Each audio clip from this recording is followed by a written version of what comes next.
The envelope trembled in Mara Hayes' hands, the church bells smearing noon into a hard line of sound.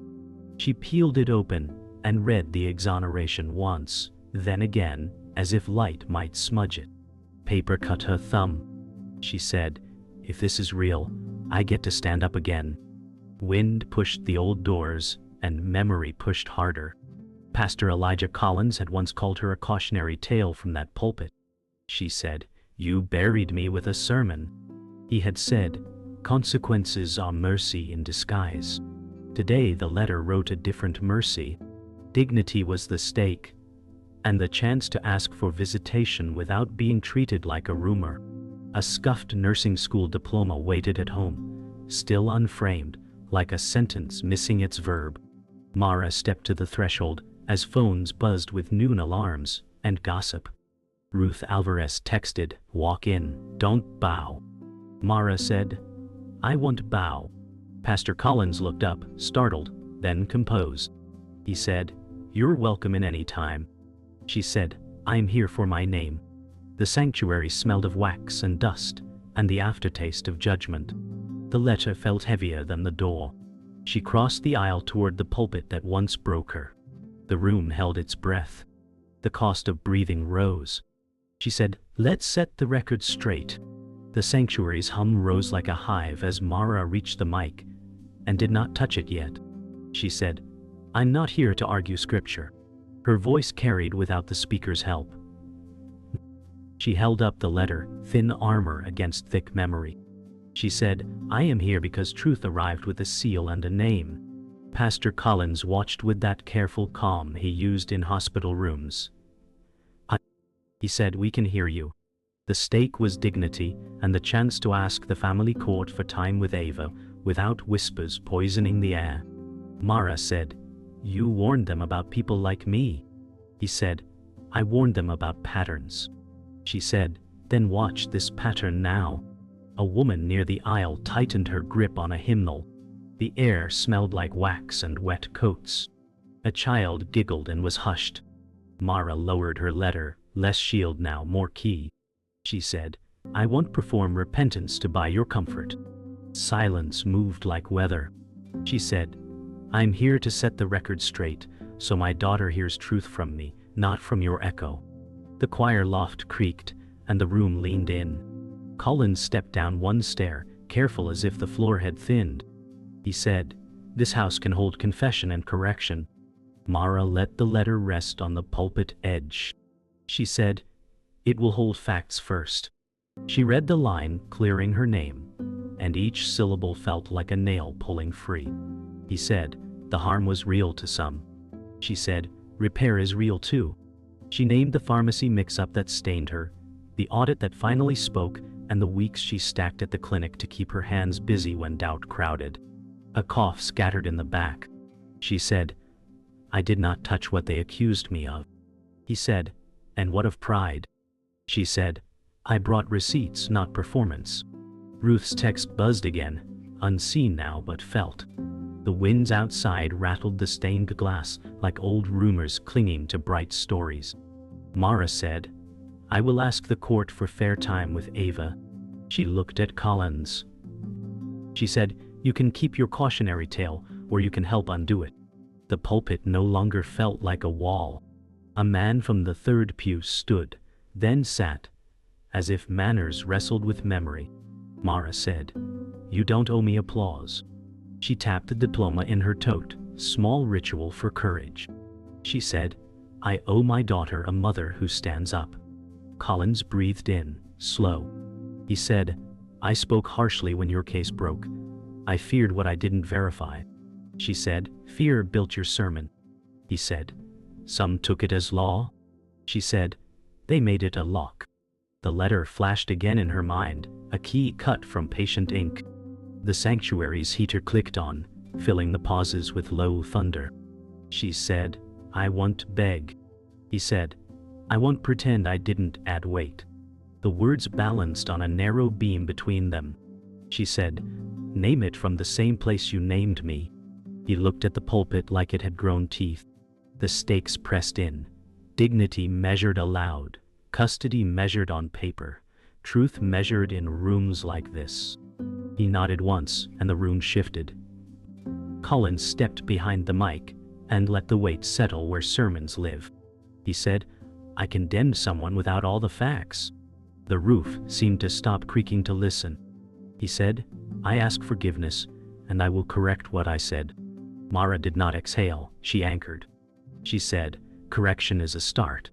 He said, "This church will post a retraction and support your petition." The hive sound thinned into a clear note. A woman in the aisle lowered her hymnal and wiped her eyes. Mara said, "My name is not a warning label." He said, "Your name is your own." She said, "Then let me show you what repair looks like." The letter no longer needed to be raised. It rested like a tool after work. Stakes named and faced, the price rising but payable. Outside, sirens passed and faded, like the town's pulse catching up. Mara said, "I'll be in court tomorrow." He said, "I will testify to my part." A door in her mind shut. Another opened toward the next test. Mara sat at her kitchen table, coffee cooling in chipped porcelain. The letters spread out like a verdict-turned lifeline. She said, "This paper doesn't fix Ave's silence." The fridge hummed steady, her pulse louder. She looked at the diploma still wrapped in newsprint, untouched by walls, testimony to years on pause. She said, "I'll hang it when Ava walks back in." A photo of her daughter stared from the counter, toothless grin frozen in time. Mara touched the glass, whispering, "I want the right to show up again." Guilt pressed in, sharp as the first headline that named her thief. "I won't," she said. "I won't be erased by ink or whispers." The belief that sustained her was simple. Patterns outlast rumors.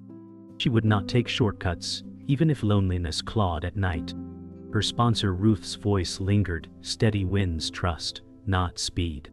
She exhaled, counting breaths, each one a step toward court. She said, "The price is patience, the prize is her trust." The truth sat heavy, yet steadying. Second chances cost more than comfort. Ruth Alvarez leaned against the counter, arms folded, eyes sharp, but not unkind. She said, "The letter is good, but the habit will speak louder." Mara poured more coffee, half smile breaking. She said, "Habit's all I've got left." Ruth touched the diploma, said, "Hang it when it means something daily." Mara frowned. She said, "It means everything already." Ruth said, "Then prove it in repetition." Silence lingered as steam curled. Ruth, who had walked a harder valley, believed patterns told the only truth worth hearing. Mara studied her, seeing the steel beneath patience. She said, "I won't cut corners, Ruth." Ruth nodded. She said, "Good, because cutting corners is what built your cage." Mara clutched the mug tighter, burn on palm grounding her. She said, "This time it's slow. Steady." Ruth raised a brow. She said, "Then let Ava see it." The kitchen grew warmer, as if words themselves could shift the air. That night Mara stood at Ava's empty room, the pink paint peeling where posters once clung. She said, "I kept it ready, even when they told me not to." The bed was made with folded quilt, toys boxed on the shelf. She sat on the edge, fingers trailing over fabric untouched for years. She whispered, "I want the right to be here when you wake up." The wound was absence shaped into routine, dusting books that hadn't been opened, washing sheets no one slept on. Guilt grew in corners like cobwebs, but defiance burned under it. She said, "I will not lose twice." She opened the window, cool autumn air pouring in, carrying the sound of children laughing outside. She said, "Forgiveness will cost me, but silence costs more." The room seemed to breathe, holding both hope and grief, the stakes sharper than sleep. Mara pulled the quilt close to her chest, steadying the tremor in her voice. She said, "I'm coming back, even if it takes all of me." At the community center the next day, Mara swept the floor after hours, mop dragging across scuffed tiles. She said, "Work fills the spaces court can't." Children's chalk drawings on the walls smiled back, bright against her weary hands. A volunteer passed and said, "You don't have to clean every corner." She answered, I do if I want them to believe me. Ruth's words echoed. Patterns speak louder. She kept at it, back aching, sweat dampening her collar. The custodian, old Mr. Daniels, paused at the door. He said, You remind me of someone starting over. She said, That's exactly what I am. He chuckled, eyes softened, and left her with quiet. Mara leaned on the mop, heartbeat sensing with the steady swish. She said, This is how I trade pride for proof. Outside, dusk spread violet across the sky. She whispered, Ava, I'm learning patience. She dipped the mop again, ready for the next pass, no shortcut, no excuse. Later, on her stoop under street lamp glow, Mara sat with Ruth beside her. Silence stretched until Ruth said, You're quieter tonight. Mara said, I've been rehearsing what Ava deserves to hear first. Ruth nodded, waited. Mara whispered, She deserves to hear that I didn't give up, even when the world gave up on me. Ruth's eyes glistened. She said, That's the anchor, Mara. Hold it steady. The night air cooled their skin, and traffic hummed in the distance. Mara looked up at the sky, stars barely cutting through city haze. She said, Forgiveness costs me truth. Staying the same costs me Ava. Ruth touched her shoulder. She said, Then you already know your math. Mara let out a long breath, the kind that clears more than lungs. She said, Tomorrow I walk slower, but I walk straighter. The stoop beneath her felt more like a starting line than a resting place. The want was simple, the weight unshakable, the right to show up again. Morning train stalled 2 stops out, and Mara watched the custody clock eat minutes. She said, Move, please, to steel that did not care. A text from the clerk blinked, arrive by 9 or reschedule. She said, I'm coming. A bus coughed past and left wet mist on her coat. She said, I won't lose a day to a delay. The platform speakers crackled apologies that did not return time. Ruth called. She said, Breathe, then pivot. Mara said, If I miss this filing, Ava waits another week.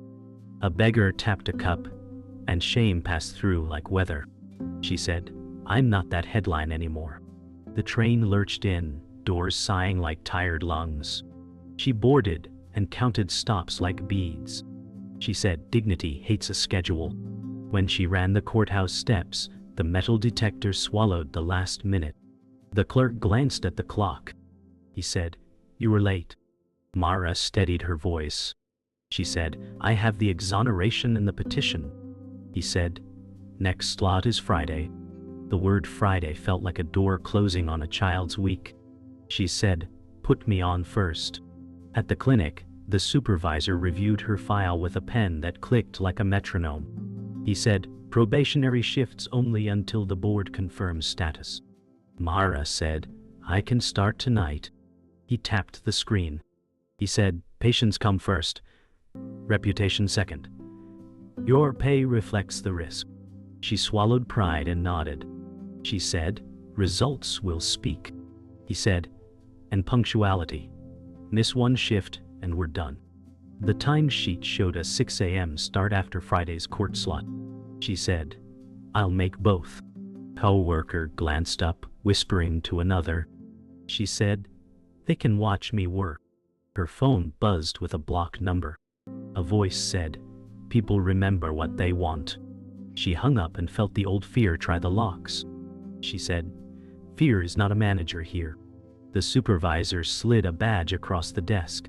He said, Earn it daily. She curled the lanyard in her palm, like a promise stitched into nylon. She said, I will. The licensing office smelled like toner and nerves. A gatekeeper named Ms. Patel organized forms into neat towers. She said, We require notarized statements and the audit's full appendix. Mara said, I brought the summary and the seal. Ms. Patel said, Summaries serve stories, not standards. Ruth waited near the door, arms folded in patient faith. Mara said, I can get the appendix by noon tomorrow. Ms. Patel slid a checklist across. She said, Missing items delay reinstatement. Mara felt the week shrinking. She said, "I'm scheduled to work." Ms. Patel said, "Then schedule the truth to arrive." Ruth stepped in lightly. She said, "We'll courier the appendix tonight." Ms. Patel assessed the offer like a scale at 0. She said, "Proof by receipt, not promise." Mara breathed through the sting. She said, "You'll have receipts." Ms. Patel's eyes softened a notch. She said, "Consistency builds clearance." Mara nodded, understanding the math. She said, "Then I'll count in days, not hopes." On her walk home, Don Rivers leaned out from a bodega doorway with an old grin warmed by bad ideas. He said, "I can place you off books at my cousin's pharmacy. Cash, no waiting on boards." Mara stopped, heart flicking toward easy. She said, "No shortcuts." He laughed, friendly and sharp. He said, "They cut you first." She said, "Not again." He lowered his voice. He said, "You'll be stacking shelves, not touching meds." She remembered headlines that did not care about job titles. She said, "I earn this right or I don't get it." He spread his hands, wounded, pride hiding profit. He said, "Loyalty matters." She said, "Integrity matters more." He shrugged and offered a card anyway. She took it and put it in a trash can 2 blocks later, hand steady. She said, "I choose delay over debt." The wind moved wrappers like warnings. She walked on.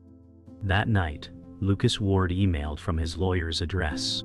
The subject line read, "Motion to modify." He wrote that public controversy still made their daughter unsafe. Mara read twice, breath thinning. She said, "He is using old smoke to fog new air." Ruth called within minutes. She said, "What changed?" Mara said, "My standing changed, and now the ground moves." The attachment cited online chatter after the church apology, comments that spun retraction into drama. She said, "Doors open halfway and fingers get caught." Ruth said, "We'll answer with documents and days." Mara closed her eyes and saw Ava's room, quilt folded like a promise waiting. She said, "I did not calculate this recoil." The cost rose again, payable only in patience and proof. She typed a reply to her attorney. She said, "File our response and request the pastor's statement." She sat very still until the fear's echo faded. She said, "I will not be timed out." The pastor's call came at dawn, his voice quieter than the church bells. He said, "I reviewed the archive records again." Mara's pulse stumbled. He said, "The audit shows the inventory shortage began months before you ever worked there." She whispered, "Then I was punished for someone else's mess." He said, "It was my duty to see that sooner." She leaned against the cold wall, letter in one hand, phone in the other. She said, "You buried me in public, now you clear me in private." He paused, weight heavy. He said, "I'll testify to this oversight." Mara's chest burned. She said, "Not oversight. Error." He said, "Truth then." Silence thickened like fog, the cost of correction pressing harder. Mara whispered, "If this is true, then every door I knocked was the wrong one."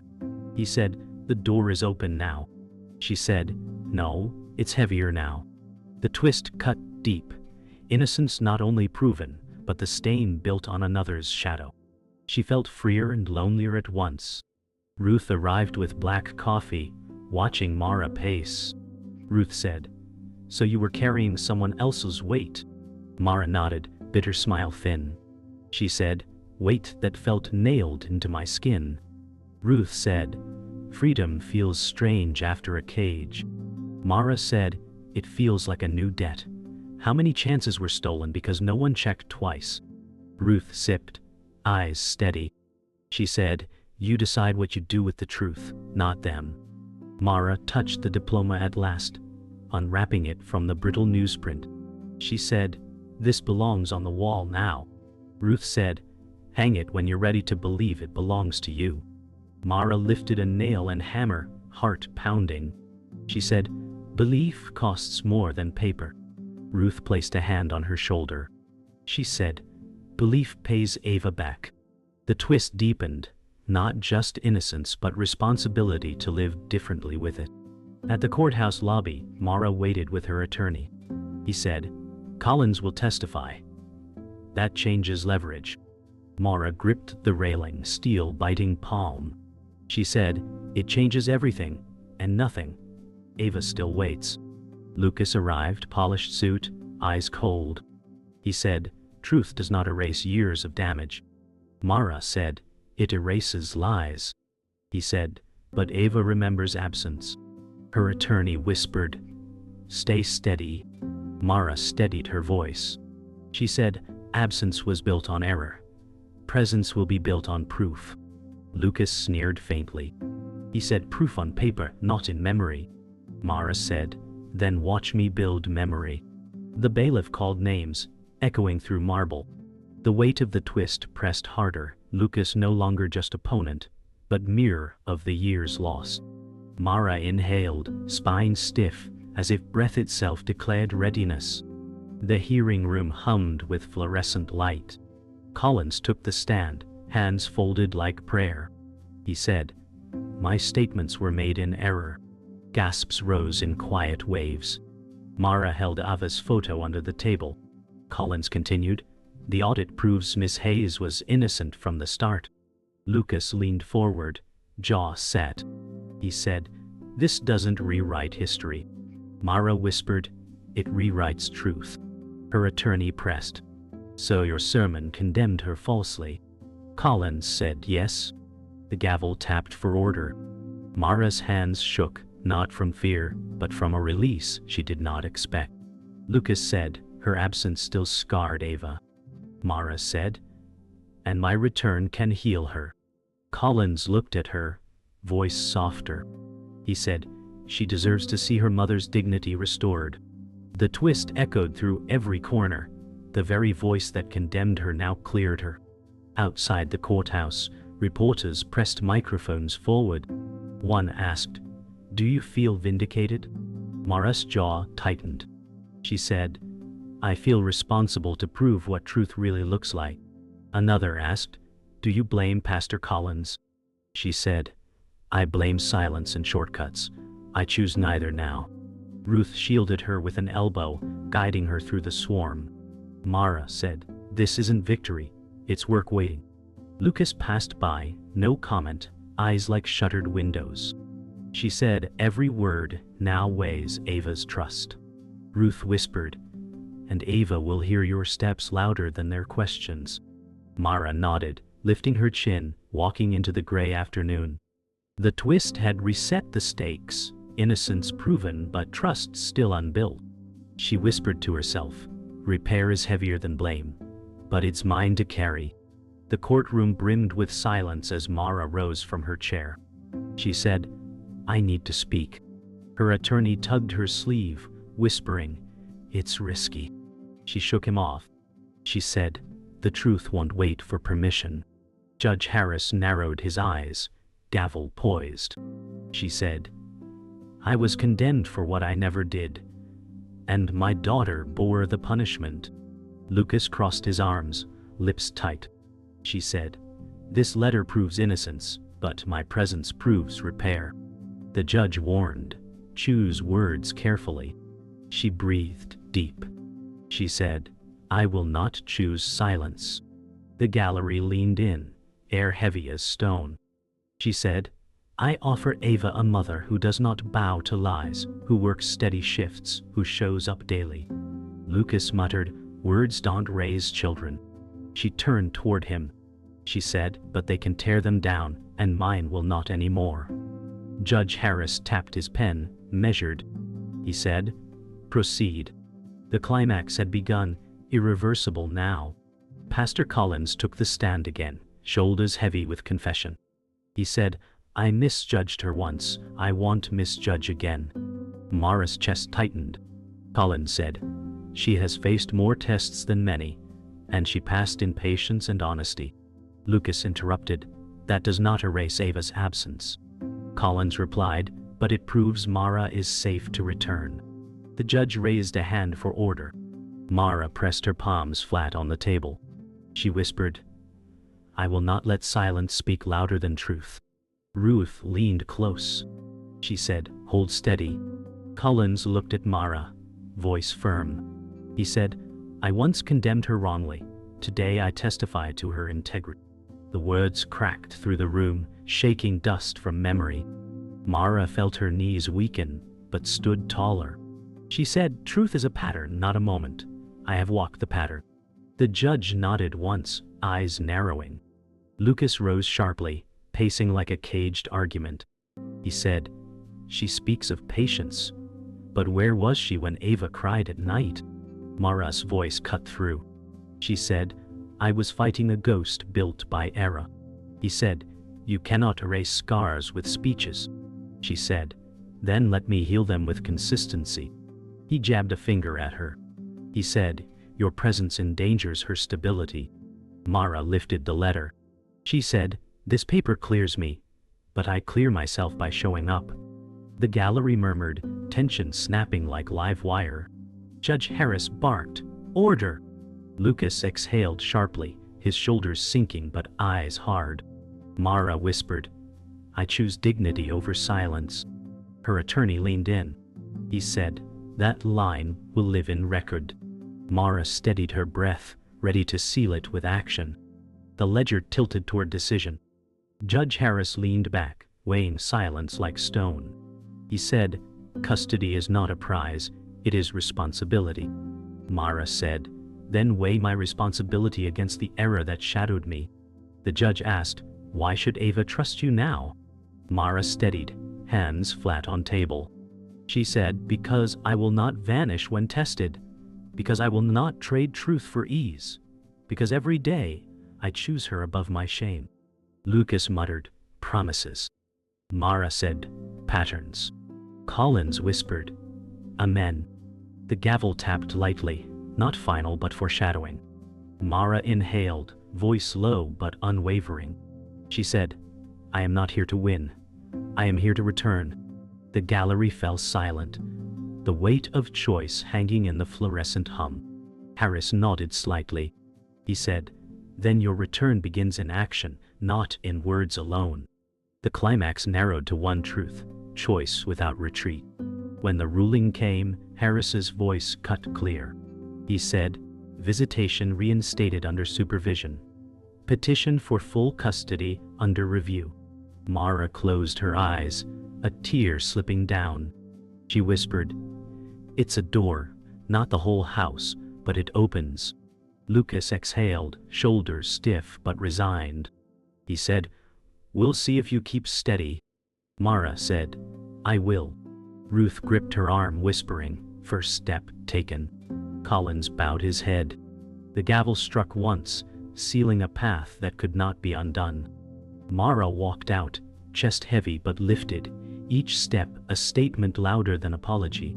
Reporters shouted, but she said only, "I'll be with my daughter." The irreversible act had passed. Silence was broken, truth testified, doors cracked open. Mara's breath carried cost and relief in equal measure. She whispered, "I will not trade this chance for comfort." The echo sounded like a vow stitched to her bones. The next morning, Mara stood outside the clinic, badge cold in her hand. She whispered, "First shift, first proof." Inside, patients filled plastic chairs, coughs echoing. Ruth texted, "Patterns, not speeches." Mara tucked the phone away. A nurse asked, "You knew?" Mara nodded. She said, "Here to work, not to explain." The supervisor's eyes flicked over her badge, then the clock. He said, "On time, good start." She forced a breath, steady. Gloves on, she moved between patients, blood pressure cuffs squeaking, hands calm though her chest raced. A child smiled at her, gap-toothed grin like Ava's photo. Mara's throat tightened, but her hand stayed sure. She said softly, "Steady, steady." The rhythm of work drowned whispers of past headlines. Sweat stung her temples, but dignity filled her spine. She said, "Let this speak louder than rumors." The shift began to rewrite memory, not erase it. After shift, Mara returned to the kitchen, diploma finally on the wall. She stood before it, arms folded, whispering, "Earned, not given." Ruth sat at the table, coffee steaming. Ruth said, "Now it belongs here." Mara said, "It's more than paper. It's Ava's tomorrow." Ruth nodded. She said, "So what's the next step?" Mara smiled faintly. She said, "To keep showing up, even when no one claps." Ruth laughed softly. She said, "That's how trust grows, quietly." The apartment smelled of coffee and lemon cleaner, echoes of her shift still in her shoulders. Mara touched the diploma frame once more, then let her hand fall. She said, "I want Ava to see it hanging, not hidden." Ruth said, "And she will, if you stay this course." Silence settled, but it felt like peace, not punishment. The room no longer carried only absence. It carried proof. At the park, Mara waited on a wooden bench, court papers in her tote. Ava ran from the swings toward Lucas, hair flying, laugh bright. Mara's breath caught. Lucas noticed her and stiffened. He said, "Supervised visits mean I watch." Mara nodded, eyes only on Ava. She said, "That's enough. I just want her here." Ava slowed, curiosity sparking. She said, "Hi, Mom." The word shattered years of silence. Mara whispered, "Hi, love." Lucas crossed arms, wary. Mara sat still, resisting the urge to rush. She said, "One step at a time." Ava plopped beside her, holding a stuffed rabbit. She said, "I saved him for you." Mara's hands shook as she held the toy, tears brimming. She said, "I'll never let him go." Lucas turned away, shielding his face. Mara breathed in the scent of playground dust, her heart anchoring to the small warmth beside her. That night, Mara placed the stuffed rabbit on Ava's old bed, quilt folded neatly. She whispered, "Now this room waits for laughter again." She smoothed the sheets, imagining Ava's weight pressing them down. Ruth leaned in the doorway. She said, "You did good today." Mara said, "It's only a start." Ruth said, "Starts matter. Without them, nothing follows." Mara sat on the bed, eyes on the diploma across the hall through the open door. She said, "I used to dust this room like penance. Tonight it feels like preparation." Ruth crossed the room, picked up the rabbit, and set it in Mara's lap. She said, "It belongs to both of you now."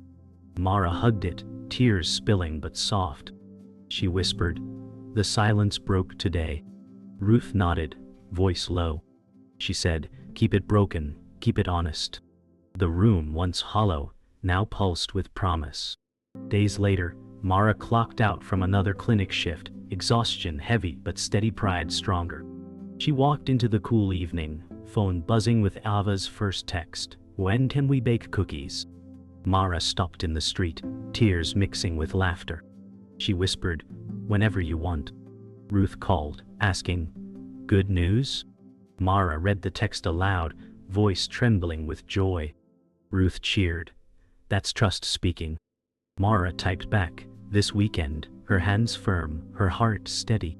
The city lights blinked on, cars passing like steady streams. She said, "This is redemption, not grand, but real." A breeze carried autumn leaves across her path, swirling like new beginnings. She said softly, "Second chances are baked daily, not granted once." The exhaustion in her body felt earned, not punishing. She tucked the phone close, smiling through the dusk. The circle was closing, but the work continued. Mara stood outside the courthouse on a crisp morning, letter folded neatly in her coat pocket. She whispered, "This isn't about winning anymore." Ruth touched her arm. She said, "It's about walking steady." Reporters lingered, but their questions felt smaller now. Mara's eyes lifted to the courthouse columns that once weighed like stone. She said, "They don't own my story." A breeze stirred her hair, carrying the sound of church bells. She smiled faintly, remembering the pulpit-turned platform. She said, "I did the work, not for applause but for Ava." Ruth nodded. She said, "Then keep walking." Mara exhaled and stepped forward, knowing the road ahead was long but no longer locked. At the clinic, Mara clocked in again, the badge warm against her chest now. The supervisor said, 3 days in a row, no late marks. She smiled faintly. She said, that's the goal. Patients waited, one elderly man patting her hand. He said, you've got a steady touch. Mara felt pride anchored deeper.